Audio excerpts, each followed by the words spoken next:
Hi everyone, it's Fairy. Welcome back to the space between. Today, we're stepping out of our homes and into the office. Have you ever noticed how noisy a workplace can feel, even when it's completely quiet? I'm not talking about printers humming or the coffee machine steaming. I'm talking about the labels we quietly place on each other the moment we learn someone's birth year. The old guard versus the new blood, boomers versus Gen Z. We walk into meetings carrying so much mental clutter about who someone should be based on their age that we forget to see who they actually are. In many workplaces today, 4, sometimes even 5 generations are sharing the same Wi-Fi. You might have a senior manager who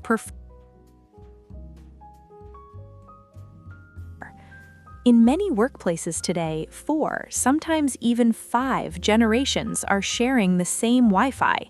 You might have a senior manager who prefers a phone call because it feels more personal, more real. And you might have a new intern who feels that an unexpected phone call is almost a hostile act.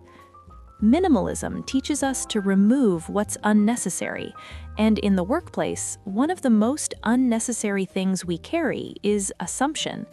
We assume younger employees don't want to work hard. We assume older employees don't want to learn new technology.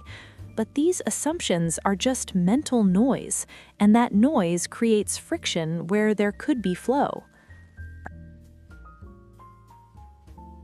I'm reminded of the hangout at coffee shop idea again, that quiet space between what we say and what we truly mean.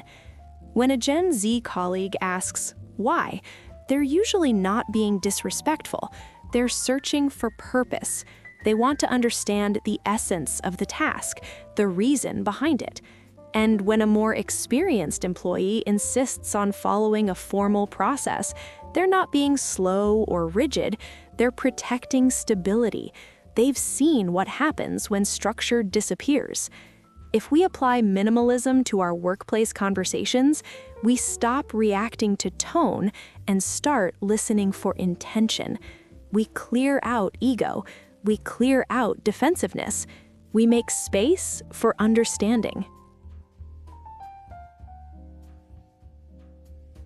Here's my challenge for you this week: a communication audit.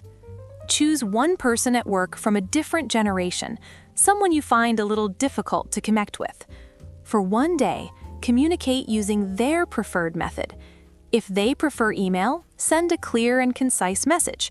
If they value face-to-face conversation, walk over to their desk. If they like structure, provide it. If they value flexibility, allow space. Strip away your judgment.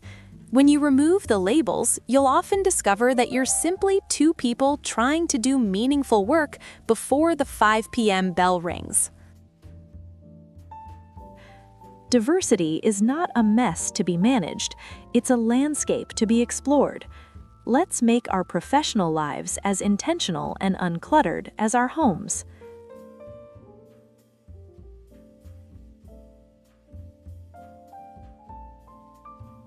I'm Fairy. Thanks for spending your break with me. See you in the next episode.